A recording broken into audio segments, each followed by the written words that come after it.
Pemirsa, konflik Iran-Israel memasuki babak baru. Meski belum ada pernyataan resmi dari pemerintah Iran dan Israel, kedua negara itu kini tampak mulai menurunkan tensi konflik setelah selama 12 hari saling serang. Yang menarik, pesan gencatan senjata pertama kali diumumkan oleh Presiden Amerika Serikat Donald Trump tidak lama setelah menerima serangan balasan Iran di pangkalan udara Al-Udeid di Qatar. Eskalasi yang meningkat di Timur Tengah membuat sejumlah negara memulangkan warga negaranya, termasuk Indonesia. Saat ini, pemirsa, gelombang pertama WNI dari Iran diharapkan sudah tiba di Bandara Soekarno-Hatta, Tangerang, Banten.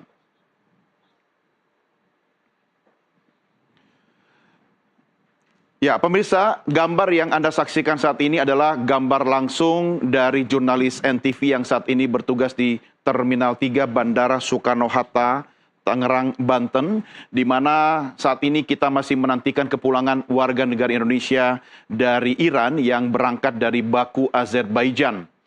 Jurnalis kami, Emir Hamzah, sudah bersiap di Bandara Soekarno-Hatta untuk menantikan kepulangan warga negara Indonesia yang menurut laporan terakhir dikabarkan sore hari ini akan segera tiba di tanah air dengan melalui berbagai proses imigrasi dan tentunya pemeriksaan kesehatan dan juga data-data imigrasi.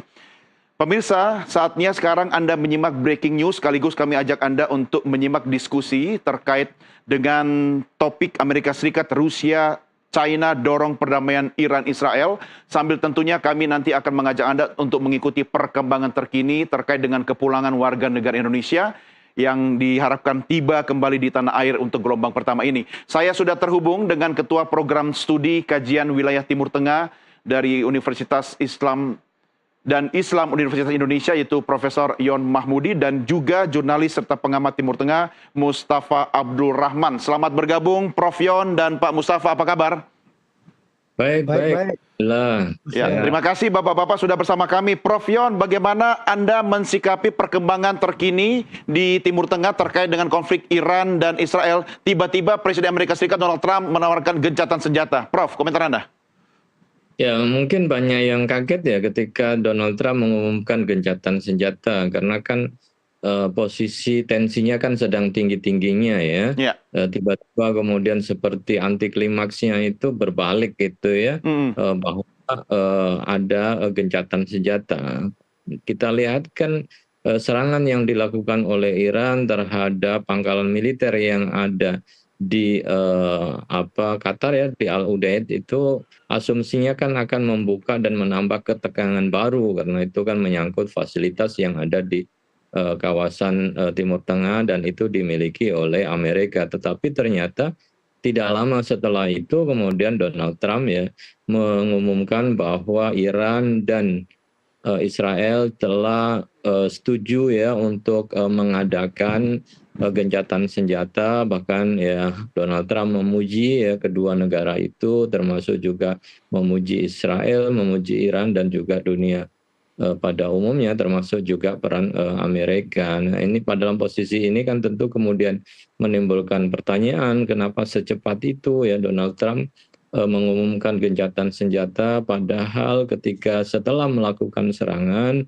itu kan ancamannya sangat keras ya, bahwa Iran dihimbau untuk tidak melakukan serangan balik apapun, karena kalau itu dilakukan nanti akan mendapatkan ya balasan yang itu jauh ya lebih merusak ya dampaknya, dan harus berhati-hati. Nah, begitu kemudian terjadi serangan, ternyata malah terjadi anti klimaks itu. Nah, saya melihat memang di balik itu semua ternyata sudah berjalan ya di bawah meja, yaitu diplomasi yang juga dilakukan oleh Qatar sendiri, dan juga tentu melibatkan ya percakapan antara Putin yang mengatakan kepada Menteri Luar Negeri bahwa dia sudah menghubungi pihak-pihak yang ada ya, termasuk menghubungi Presiden Iran, kemudian Israel, Donald Trump, dan negara-negara yang kepentingan, yang intinya sih memang menuju deeskalasi, jadi tidak melanjutkan pada perang terbuka yang lebih besar lagi. Jadi seperti itu ya. Ya, ini lucu juga ya Prof. Ya. Artinya lucu tapi juga mengagetkan. Karena Amerika Serikat, si Uncle Sam ini kan selalu mengaku sebagai hopengnya Israel. Lagi-lagi kemudian setelah fasilitas Amerika di Qatar mendapatkan serangan dari Iran, dia tiba-tiba menyatakan gencatan senjata. Lah, dia aja sendiri belum ada komunikasi dengan Iran gitu kan. Menurut Prof. Yon sendiri, apakah ini strategi Trump untuk kemudian ambil nafas, tarik nafas, menyiapkan peluru untuk kemudian menghajar dalam serangan balasan berikutnya? Atau bagian dari sebenarnya murni upaya untuk tidak melanjutkan eskalasi perang yang lebih besar? Nampaknya ini kan tidak ada pilihannya bagi Trump ya, bahwa serangan Trump ke Iran itu kan tidak ada satupun ya negara yang mendukungnya, walaupun beberapa sekutunya mengatakan itu bersifat legal ya, karena untuk menghancurkan fasilitas nuklir yang dimiliki oleh suatu negara yang mengancam. Tapi kan tentu kita juga bisa melihat ya bagaimana bahayanya apabila terjadi radiasi atau kebocoran. Dan yang terjadi adalah setelah serangan dan Trump mengatakan sudah menyelesaikan, successful ya, dihancurkan, tetapi laporan tidak ada kebocoran. Nah, ini kan perlu ditanya apakah memang tidak ada nuklirnya gitu ya.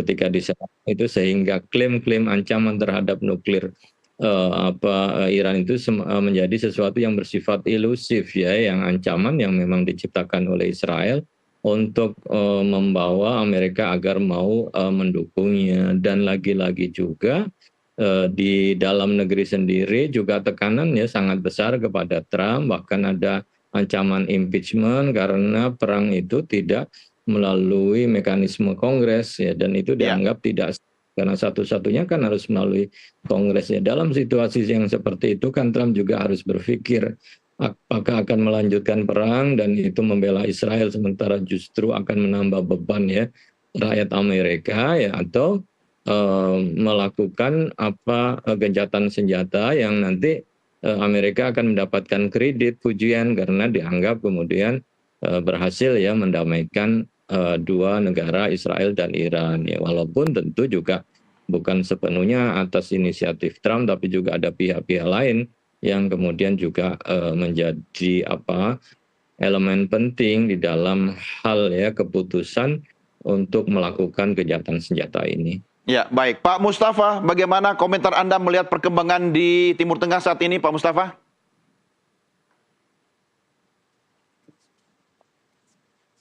Ya, memang kalau kita melihat secara jeli ya, begitu Amerika melakukan gempuran terhadap 3 instalasi nuklir Iran, yaitu Fordo, Isfahan, dan Natan, itu Minggu dini hari atau Sabtu malam ya.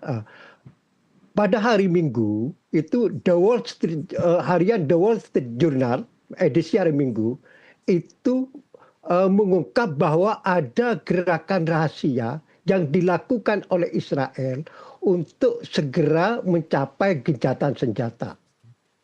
Dari laporan The Wall Street Journal tersebut sudah bisa diraba ya, bisa dianalisis bahwa di balik, kalau kita lihat di permukaan kedua pihak masih saling gempur ya, tapi ternyata ya di balik layar sudah ada semacam proses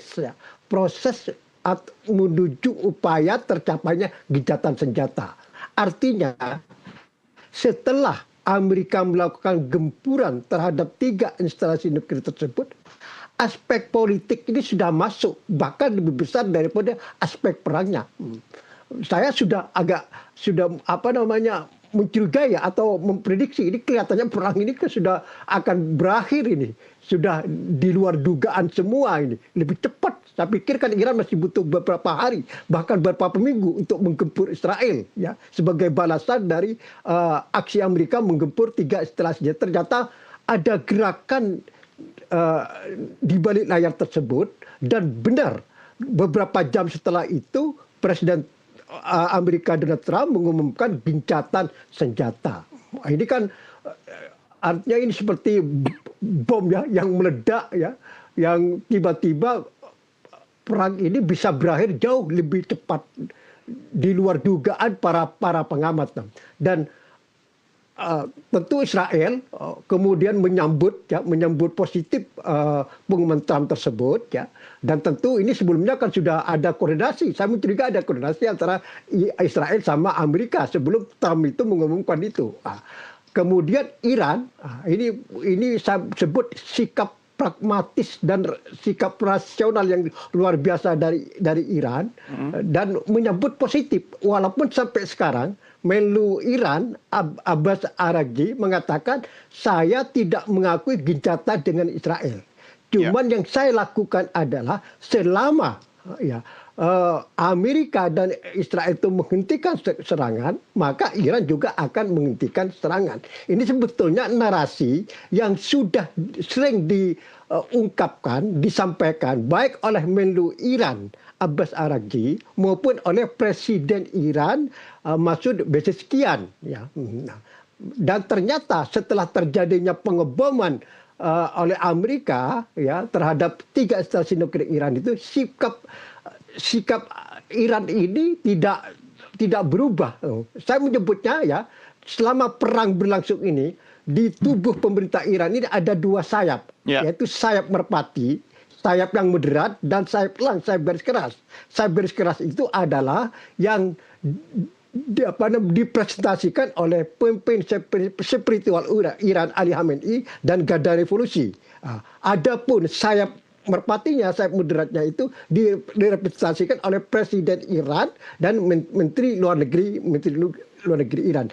Ternyata setelah Trump mengumumkan gencatan senjata tersebut, yang memegang inisiatif politik di Iran itu ternyata Presiden Iran dan Menteri Luar Negeri Iran ini, bukan Ali Khamenei, bukan Garda Revolusi.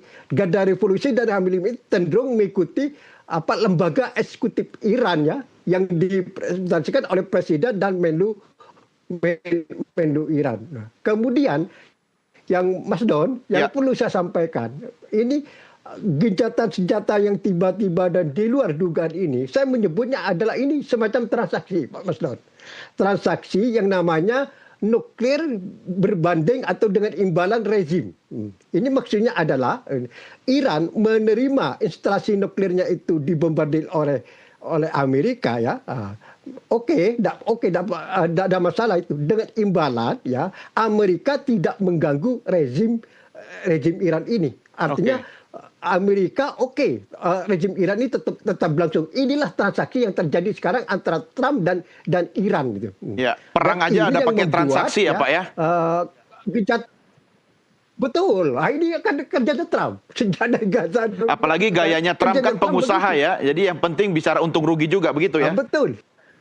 Betul, sudah ada kalkulasinya semua ini, Bu. Ya, ini menarik ya. Saya pinjam statementnya Pak Mustafa sebentar, saya kembali ke Prof Yon. Prof Yon, kalau bicara frasa